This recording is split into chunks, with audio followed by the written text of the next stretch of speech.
자, 이번에는 재단하기 전에 이제 필요한 것들 몇 가지랑 이제 간단한 용어 몇 가지 이야기를 하려고 합니다. 이제 현장에서 쓰는 용어를 다 이제 끄집어낼 건 아니에요. 그거는 인터넷 검색하시면은 많이 나오고, 이제 제가 블로그 쓴 것도 있으니까 그냥 현장 용어, 뭐 봉제 현장 용어 뭐 이런 거 검색하시면은 됩니다. 이제 현장에서도 쓰지만 우리가 일상적으로 많이 쓰는 말들이 있어요. 근데 많이 헷갈려 하시는 것들도 있어서 여기서 간략하게만 이제 언급을 하고 이제 넘어갈 거예요. 일단 사실 근데 재단하기 전에 원단이 크게, 제가 생각하는 원단은 크게 두 종류인데, 이거는 다이마루 그리고 우분입니다. 다이마루는 사실 이제 저지 원단이라고 해요. 그리고 우분은 직기 원단이라고 합니다. 같은 말이에요. 근데 얘는 안 늘어나고, 저지 원단 같은 경우 다이마루 저지 원단은 티셔츠 원단입니다. 엄청 잘 늘어나요. 그리고 얘는 이제 니트 조직이라고 해서 원단이 딱 펼치면 원통으로 돼 있는 그런 원단들이 많습니다. 그거를 잘라서 파시는 경우도 있고, 아니면 그냥 일반 원단처럼 이렇게 펼쳐져서 파는 경우도 있어요.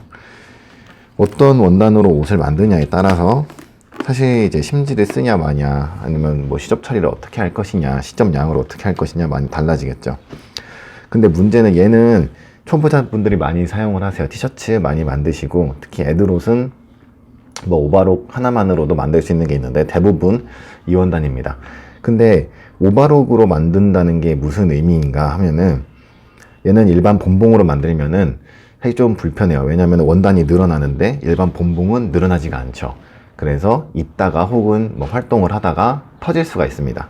근데 반면에 오버록, 그리고 청바지 같이 잘 늘어나는 원단 안쪽에 보면은 스티치 생긴 게 특이한 게 있어요. 겉에서 보면 일반 본봉인데 안에서 보면은 약간 볼록볼록하게 생긴, 그게 체인 스티치인데, 그런 거는 신축성을 가지고 있어요. 그 구조 자체가 이 꼬임이 신축성이 있어서 쫙 잡아 당겨도 터지지가 않습니다. 그래서 다이마루 원단에는 오바록을 많이 사용을 한다. 물론 직기 원단에도 많이 사용을 하죠. 하지만 직기 원단에 사용하는 오바록은 어디까지나 시접이 풀리지 않기 위함이 많고, 이 다이마루에 사용하는 오바록은 이제 합봉하는 용도로 이제 사용이 많이 되는 편입니다. 근데 대부분 이제 봉제 시작하시는 분들은 많으면은 2개 갖고 계실 거예요. 오바록하고 본봉. 적으면은 본봉 하나 가지고 계실 겁니다. 그래서 본봉만 갖고 있다 하시는 분들은, 초보자들이 많이 만드는 이 티셔츠도 사실 만들기가 조금 까다로워요. 이제 시접이야 뭐 잘 안 풀리니까 상관없지만, 몸에 붙는 거 만드시면은 입다가 터질 수 있다는 거 알고 계시면 되겠습니다. 그러니까 엄청 큰 옷이면 뭐 상관없겠죠. 근데 문제는 우분인데, 제가 여기서 지금 오늘 재단하는 거를 알려드릴 거예요. 물론 저도 그냥 대충 깔아놓고 막 자를 때도 많아요. 근데 굳이 이걸 하는 이유가 뭐냐면은 이런 녀석 때문입니다. 이거는 우리가 흔히 생각하는 우분이고, 광목하고 다를 게 없어요. 이거는 이제 워싱 광목인데 가봉할 때 많이 사용을 하죠. 근데 이런 광목하고 다를 게 없어요. 뭐가 다를 게 없냐면, 원단이 일단 신축성이 없고, 그리고 마찰력이 좋아서 봉제할 때 밀리지가 않아요. 이런 거는 봉제가 쉽죠. 뭐 십침핀을 꽂아서 해도 되지만 굳이 꽂지 않아도 봉제가 잘 됩니다. 근데 문제는 이 녀석이에요. 이 녀석. 쉬폰, 레이온 혹은 뭐 폴리, 블라우스, 여자 블라우스에 사용하는 원단입니다. 이 원단은 재단을 까는 것도 일이지만, 재단할 때 살짝만 건드려도 막 원단이 뒤틀려 버려요. 그러면 재단 딱 하고 나서 펼쳐보면은 패턴하고 안 맞아요. 그러면은 옷이 좌우가 당연히 안 맞겠죠. 그래가지고 재단할 때 이제 이런 이제 라이트 우분이라고 하는데, 가벼운 우분, 재단하시는 분들은 밑에 갱지를 깝니다. 그 갱지가 업체에서는 이렇게 롤로 말려 나오는 갱지를 사용을 해요. 갱지를 깔고 원단을 깔고 패턴 놓고 이 집게로 집어가면서 재단을 합니다. 원단 쪽에서 나오는 용어들은 다이마루 그리고 우분, 이게 다이마루는 저지랑 같은 말이고 우분은 직기랑 같은 말이다. 이것만 알고 계시면 되고, 이제 원단의 방향에 대한 용어를 많이 헷갈려 하시는데 그것만 짚어보고 재단을 한번 해보겠습니다. 아까 원단 얘기하면서 뭐 다이마루, 직기 나왔잖아요. 그게 어떻게 보면 가장 많이 사용하는 단어들이고, 그리고 여기서 헷갈릴 수 있는 거는 방향인데, 원단이 지금 롤로 감겨져 있죠. 이렇게 쭉 풉니다. 이렇게 쭉 풀게요.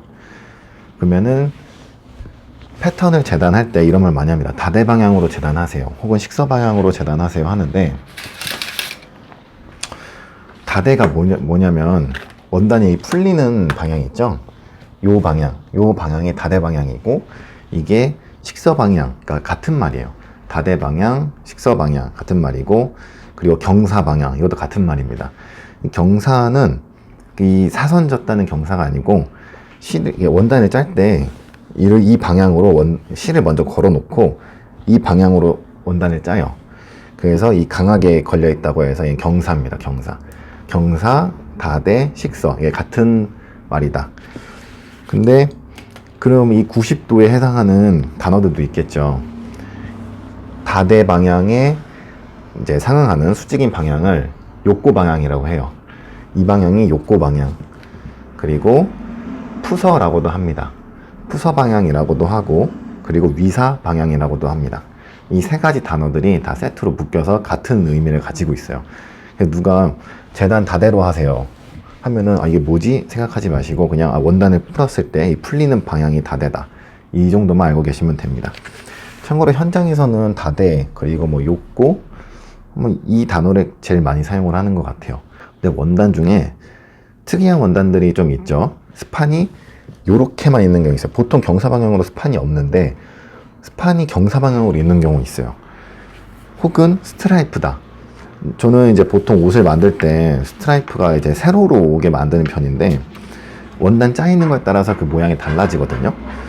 보통 재단을 이렇게 다대 방향으로 할 거예요. 경사 방향으로 이렇게 하는데, 스트라이프가 이렇게 있으면 상관이 없는데 원단 짜일 때 스트라이프가 이렇게 있어요. 그러면 패턴에는 이렇게 돼 있지만 디자인을 하는, 그러니까 옷을 만드는 사람 입장에서 얘를 돌릴 수도 있는 거예요. 이렇게 돌리면은 스트래프가 이렇게 세로로 나오겠죠. 그거는 본인 재량에 맞춰서 할 수 있는 겁니다. 반드시 다대로 하고 뭐 반드시 욕구를 하고 뭐 그런 거는 없어요. 다만 조심해야 될 게 원단의 신축성이 있을 때, 광목처럼 뭐 신축성이 경사 위사 거의 다 뭐 없으면은 상관이 없는데, 보통 다대로 하는 이유가 뭐냐면은 이 옷의 길이 방향으로 신축성이 거의 없기 때문이에요. 근데 몸이 둘레가 이제 좀, 사람이 둘레에 여유가 많이 필요하죠. 활동을 해야 되니까. 그래서 신축성이 있는 위사 방향으로 이렇게 둘레가 되도록 재단을 하는 편입니다. 대부분 이렇게 하는 편이에요. 하지만 원단에 따라서 이 다대 방향으로 신축성이 있는 원단도 있습니다. 근데 희한하게 위사 방향으로는 신축성이 없네 하는 원단들이 있어요. 그러면 어떡하느냐? 돌려서 작업을 하세요. 이거는 패턴사들이 이렇게 이렇게 표시를 해도, 결표시를 다대 방향으로 하세요 해도 그 원단에 대해서 정보가 이제 없을 때가 있어요. 패턴을 뜨고 나서 원단이 정해지는 경우, 그때 샘플 선생님을 딱 받아보고 이거 원단이 특이하다, 다대 방향으로 신축성이 없고 욕구 방향으로 신축성이 있다 하면은 돌려서 재단을 하시는데, 이제 미리 그래도 얘기를 해주시죠. 이 원단은 이래를 해서 돌려서 재단을 해야 될 것 같다. 그리고 한 가지 더 있어요. 얘는 지금 패턴이 작잖아요. 애기 거는 작은데 어른 거 중에서 패턴이 굉장히 큰 경우, 예를 들어서 기모노 소매인데 좌우가 붙어있는 기모노 소매다.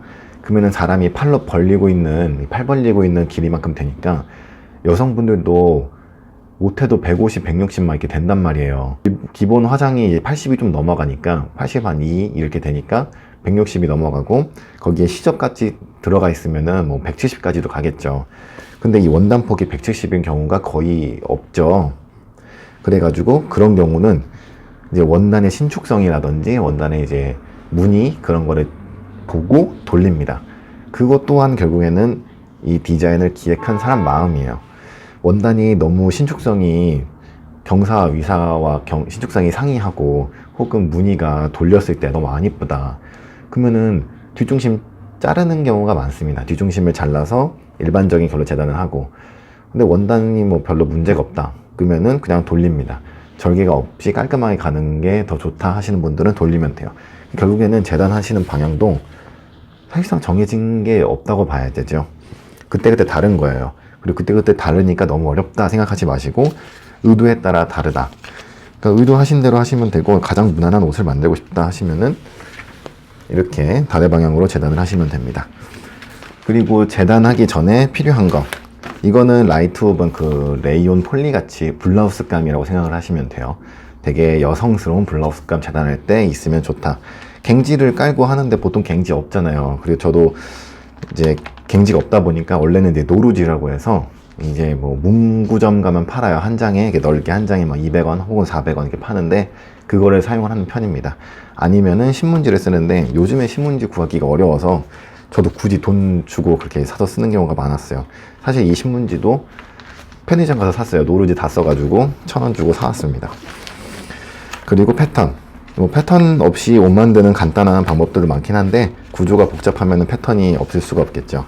그래서 이 패턴 준비해 주시고, 그리고 자고, 이 초크라고 하죠. 이거는 자고랑 초크랑 같은 말인데 요거는 이제 초자고입니다. 우리 양초 있잖아요. 그거랑 같은 재질이고, 양초가 불에 녹죠. 열에 닿으면 녹아요. 그래서 그린 다음에 다리미로 열을 주면은 사라집니다. 근데 주의해야 할 게 원단에 따라서 그 촛농 옷에 묻으면은 잘 안 지워지거든요, 생각보다. 근데 얘는 얇게 칠하니까 지워진다고 느껴지는 건데 원단에 따라서 안 지워지는 원단도 있어요. 그러면 이제 대참사가 일어나는 겁니다. 그 얘는 제가 잘은 안 쓰지만 분자고, 우리 예전에 학생 때 많이 봤을 거예요. 선생님들이 칠판에 이렇게 막 그리죠, 분필로. 글씨도 쓰시고. 그거랑 같은 분입니다. 물론 요것도 다양한 컬러가 있지만 초자고는 컬러가 이거밖에 없어요. 컬러가 다양하기 때문에 편하긴 한데 분필이다 보니까 지워지지가 않죠. 그래서 이거는 사실 좀 주의할 때 써야 되는데 둘 다 장단점이 있다 보니까 가지고 계시는 게 좋고, 그리고 일반적으로 이제 인터넷이나 동대문 종합시장 가시면은 막 이런 거 많이 파요. 이게 연필처럼 돼 있는데 이거는 약간 색연필 같은 재질이에요. 양쪽이 컬러도 다르고. 근데 얘 또한 분자고처럼 잘 안 지워집니다. 잘 안 지워진다는 성질이 있고, 막 이런 펜 형태로 나오는 것도 있어요. 마찬가지고.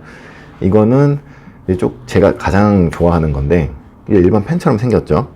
쓰면은 이제 펜처럼 잘 나와요. 컬러도 다양하고. 이게 대부분의 원단에 얇게 잘 그려져서 좋긴 한데 약간의 열만 닿아도 날아가요. 그러니까 휘발성입니다. 근데 그냥 냅두면은 꽤 오래 가는데 다리미가 살짝만 닿아도 날아가니까, 다리미가 닿아도 날아가지 않아야 할 곳에는 사실 좋지 않죠. 이제 초자고도 마찬가지고. 그래서 그런 데는 분자고로 사용을 하는데 문제가 겉면 쪽에 분자고를 쓰면 옷 만들었을 때 남잖아요. 그래서 웬만하면은 이쪽은 잘 쓰지 않고 겉에서 다리미가 닿아도 지워지지 않아야 하는 부분은 저는 손바느질로 그렇게 스침질을 다 해놓습니다. 실펴뜨기 해놓고 옷을 만들어요. 그렇게 작업을 한다, 이 정도는 알아주시면 좋고, 집게. 사실 이렇게 작은 거는 거의 필요가 없는데 이게 크기가 어느 정도냐면은 얘도 조금 작은 편이에요. 이거는 한 8cm. 그리고 일반 업체에서 사용하시는 분들은 요거를 많이 씁니다. 이게 한 15cm 돼요. 이게 뭐냐면은 요 신문지 깔고 재단할 때 사용을 하는 건데, 신문지 깔고 원단 깔고 패턴 놓고 자르면은 패턴이 도망가겠죠. 그걸 도망가지 않게 잡아주는 역할을 합니다. 이거 매우 유용해요. 한번 쓰다 보면은. 그래서 제가 이거 배우고 나서 재단하시는 분한테 직접 배웠는데, 물론 정식적으로 배웠다기보단 하루 가서 견학을 했죠. 근데 굉장히 잘 유용하게 사용을 하고 있습니다. 이제 재단을 해볼 건데, 먼저 신문지를 깔고,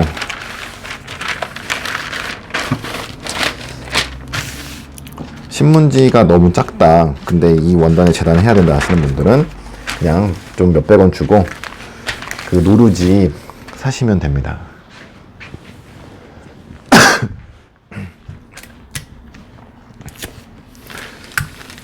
여기서는 예시만 보여드리는 거라 모든 조각을 다 자르진 않고 딱 이 부분만 잘라볼게요. 그리고 너무 꿀렁꿀렁하다 싶으면은 다리미로 살짝만 다려주세요. 스팀 이제 하지 마시고 그냥 살짝만 다려주시면 됩니다. 다려주고, 원단, 이런 원단들은 또 잘 구겨지지 않기 때문에 굳이 다릴 필요는 없는데, 사실 원단에 대해서 공부가 거의 없다고 얘기는 했지만 조심해야 될 것들이 몇 가지 있긴 해요. 스판 있는 것들, 그리고 수분에 약한 것들. 사실 근데 그걸 다 해결하는 방법이 선세탁입니다. 선세탁하고 재단하기 전에 다리미를 다리면은 수축에 대한 문제는 다 해결이 되거든요. 근데 다만 선세탁했을 때 원단이 상한다. 사실 그러면은 그거는 이제 원단 퀄리티가 너무 떨어지는 거니까 그거는 못 만드시면 후회하실 거예요. 그래서 저는 원단 컴포지션, 그러니까 성분을 보고 이게 신축성이 있겠다 없겠다 판단을 한 다음에 뭐 선세탁을 하든 다리미로 열심히 눌러서 다리든 하는데, 초보자분들은 원단을 딱 선택하고 이게 줄지 안 줄지 모르겠다 하시는 분들은 이제 세탁기 먼저 돌려주시고 재단하기 전에 다리미로 잘 펴가지고 열 이렇게 쭈쭈쭈 줘서 잘 펴서 다려주세요. 그러면은 신축성, 그러니까 축률에 대한 문제는 대부분 해결이 됩니다. 사실 업체에서는 이런 게 다 배치가 닿아서 나오는 경우들이 많아요. 근데 지금은 우리가 그렇게 할 수 없으니까 이렇게 크게 배치를 해놓고 문진으로 그리고 집게로 잡을 거 빼고는 일단 빼주세요. 근데 어디에 뭐가 있는지 기억은 해주셔야 돼요. 자, 그러면은 재단하기 전에 지금 옆으로 좀 많이 나와 있는데, 자, 그러면 신문지랑 맞게 잘라줍니다. 그리고 이 신문지를 밑에 깔고 재단했을 때 좋은 것 중에 또 하나가, 이게 이런 이제 여성 블라우스 같은 원단은 날이 안 좋으면 막 씹혀요. 이게 잘 안 잘리고. 근데 종이를 깔고 재단하면은 또 잘 잘려요. 물론 가위 날이 그만큼 빨리 달긴 하겠죠.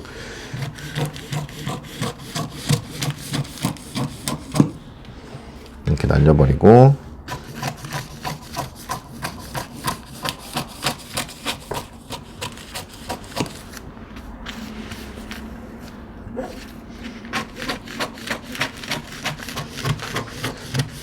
이제 집게를 잡고 재단을 할 건데, 재단 방향이 여기서 이렇게, 저는 오른손잡이니까 여기에서 이렇게 가는 게 좀 빠르겠죠. 좀 편하겠죠. 여기서 이렇게 가는 것보다는. 그러면은 이제 그 재단하셨던 분이 말씀하셨던 대로 자세가 편한 쪽으로. 근데 여기 위에 있는 패턴들이 적어도 2군데 이상 집게로 잡히면 좋습니다. 근데 이게 짧아요, 생각보다. 그래가지고 긴 집게가 있으면 편해요. 이렇게. 물론 패턴이 크면 이게 굉장히 어려운 부분인데, 패턴을 전부 다 깔고 다 돌려가면서 재단해야지 생각하지 마시고 조각을 몇 개 모아서 이렇게 재단을 해주세요. 물론 원단 소요량은 좀 많겠지만 정확도는 훨씬 더 올라갑니다. 이렇게 되면은 이렇게 돌릴 수가 있어요. 이렇게. 그리고 자를 때는 문진을 올려놓고 자르는 겁니다. 이렇게 올려놓고, 자, 그러면은 자릅니다. 이게 좋은 게 괜히 이렇게 초크로 이렇게 칠하다가 이렇게 딱 밀려가지고 다 흐트러지면은 이렇게 화나잖아요. 뭐 그럴 염려가 거의 없거든요. 그게 하다가 꺾기 힘들면은 또 자세를 바꿔서 해줄 수가 있습니다. 이 방법이. 이게 쓰레기도 많이 나오고 굉장히 좀 불편한데, 옷을 만드는, 그러니까 옷을 좀 더 이쁘게 만드는 어떻게 보면은 가장 정확한 방법인 것 같아요. 이렇게 재단을 도도도도독 해줍니다. 그리고 이렇게 길게 선이 긴 경우에는 얘를 들어서 재단을 해주세요. 안쪽 거를 들어 재단해 주시면은 좀 더 편해요. 그리고 이렇게 재단할 때 집게로 이렇게 물려 있으니까 이런 경우에는 여기에서 문진을 딱 올려놓고 집게를 떼고 이미 재단한 데를 잡아줍니다. 그리고 이쪽도 이쪽으로 옮겨주세요. 이런 식으로. 집게를 이동할 때는 꼭 문진을 올려놓고 이동을 해야 안전합니다.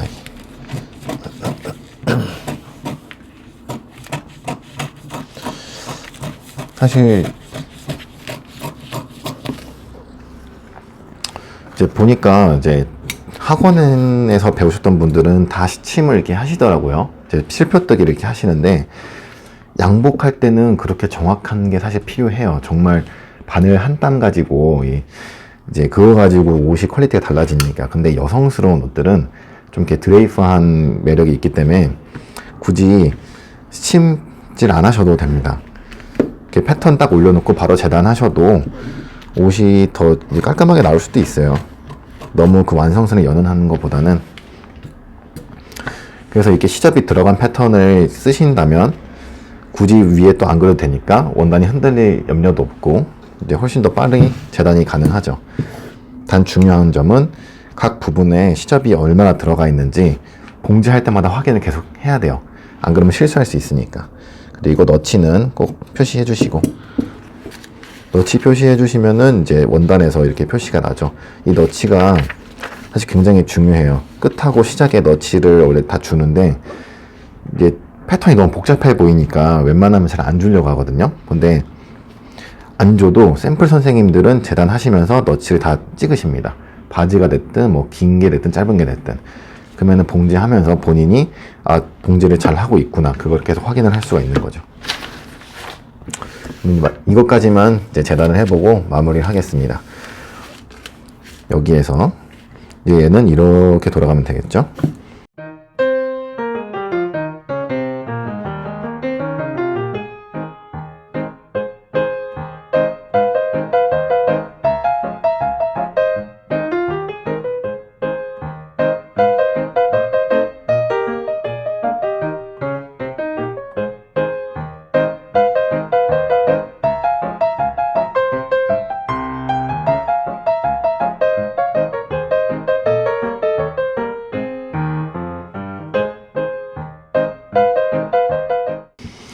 자, 이제 앞판 재단도 끝났는데, 앞판 같은 경우는 뒷판하고 좀 다르게 주머니도 있고 단추도 있어요. 물론 너치는 그냥 가위밥 딱 내주시면 되는 거고, 이럴 때 이거 어떻게 해야 되느냐. 저는 지금 낱장 재단했는데 일반적으로는 2장 재단하죠. 접어가지고. 그러면은 위에다 그냥 딱 초크 칠을 했을 때 밑에가 표시가 안 나요. 그때 필요한 거는 요겁니다. 이 시침핀. 이 실이 제가 이제 기존에는 원래 그냥 일반 실 썼었어요. 이거 시침하는 것도. 근데 얘는 잘 끊어져요. 잘 끊어지는 게 생각보다 편하더라고요. 그래서 이 실을 걸어가지고 일단 단추나 주머니 위치 없는 곳에 집게를 이동해 주시고, 얘를 한번 이렇게 딱 떠주세요. 이렇게 한번 딱 떠주시고 잘라내시면 됩니다. 잘라낼 때는 여기서 한 4cm 정도 남겨가지고 잘라주세요. 저는 일단 주머니 위치 하나, 그리고 포켓 위치. 포켓 위치는 여기 4군데 다 하시면 정확하긴 한데, 뭐 위에만 하시던지 아래만 하시던지 그거는 이제 본인이 이제 생각하시고 계획하시고 진행을 하시면 됩니다. 밑에다가 시침을 해보겠습니다. 시침할 때 바늘이 완전히 통과를 해서 밑에 지금 제일 밑에가 신문지죠. 신문지까지 한번 딱 뜨고 나오세요. 여기도 마찬가지로 한 4cm 정도 남겨서 잘라주시고, 그리고 반대쪽 포인트도 마찬가지로 표시를 해줍니다. 이거를 하는 이유가 원단이 이제 초크칠 하다 보면은 지워지기도 하고, 그리고 저 같은 경우, 그리고 뭐 저뿐만 아니라 이 영상을 보시는 많은 분들이 취미로 옷을 만들다 보니까 하루 만에 옷을 다 못 만드는 경우가 많아요. 그러다 보면은 어떤 초크를 사용하든 자꾸 지워져서 안 보여요. 하자마자 딱 만들면 좋은데. 그래서 실포뜨기가 영구적으로 계속 지속이 되니까, 물론 이게 뭐지 하고 딱 떼버리면 이제 없어지는 거겠지만, 실포뜨기가 제일 번거롭지만 제일 유용하다고 생각을 합니다. 그리고 이 상태로 냅두면은 나중에 재단할 때 이거 뽑혀버려요. 그래서 패턴을 들고 이제 원단이 2겹이라고 가정을 해볼게요. 여기에서 원단이 2겹이라고 가정을 할 때 원단 사이를 벌려가지고 원단 사이를 벌려서 살짝 잘라줍니다. 그 길이는 한 5mm 정도가 남도록 한 5mm씩 서로 5mm씩 가져가면 되는 거겠죠. 이렇게 확 들어버리면 빠져버리니까 살짝만 들어서 5mm 정도 남기고 잘라주세요.